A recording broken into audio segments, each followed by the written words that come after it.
Dr. Uszler, this question's for you. In your practice in doing SPECT scans, could you give us an idea of why you think there's a high prevalence of cerebral hyperfusion in our children?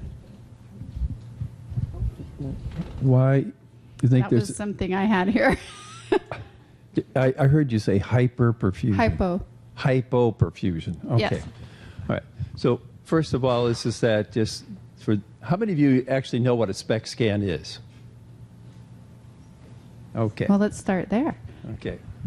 So the bottom line is this, is that in order to know how any body system works, in particular in the field of nuclear medicine, which is what I primarily represent, is that we, in order to do a function study, we inject the person with a trace quantity of substance that goes to an organ system, and because there's a trace quantity that's given, it doesn't disturb the function of the organ system that we're measuring, because that would obviously defeat the purpose of the test.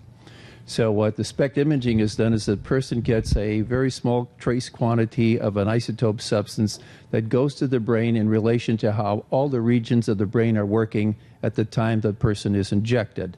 And that's an important distinction, that this is not what's happening in the SPECT scan machine, it's what happens when the person is injected.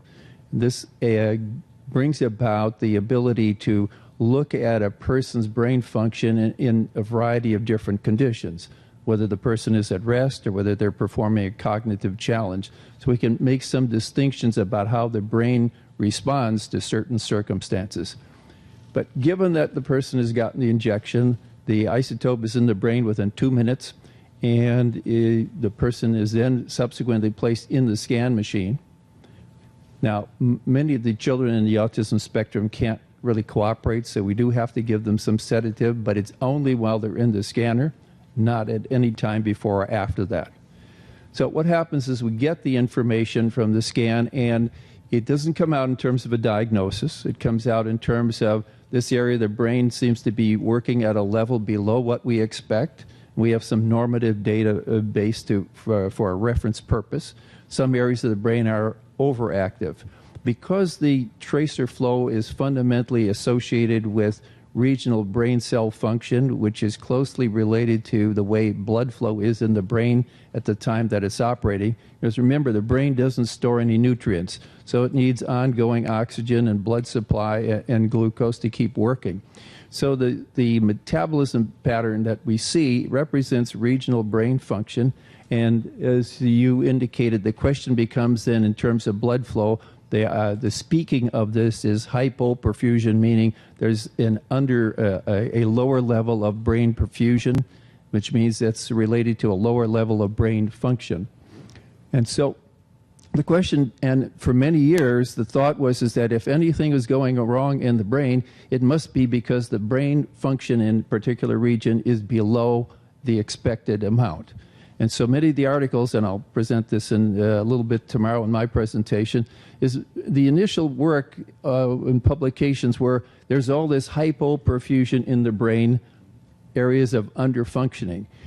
As we learned so there can be a variety of causes of that. The SPECT scan itself isn't a direct causative agent.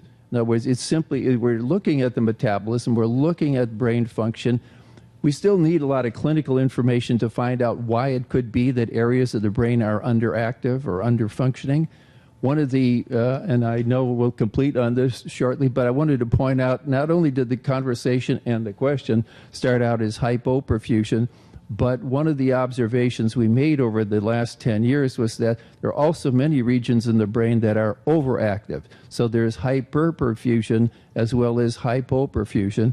And in fact, as my observation of scanning more than 1,000 children on the autism spectrum is, most children have a combination of things, areas of underactivity and areas of overactivity. And it becomes a matter of then, again, not looking at a clinical diagnosis, but saying, what could we do, understanding that this person, whatever their clinical presentation is primarily overactive, or this area of the brain is underactive, hypoperfused, that's another way of saying it. How does the way that the brain is telling us that it's functioning help us to know what's the next best thing to help this individual at this time.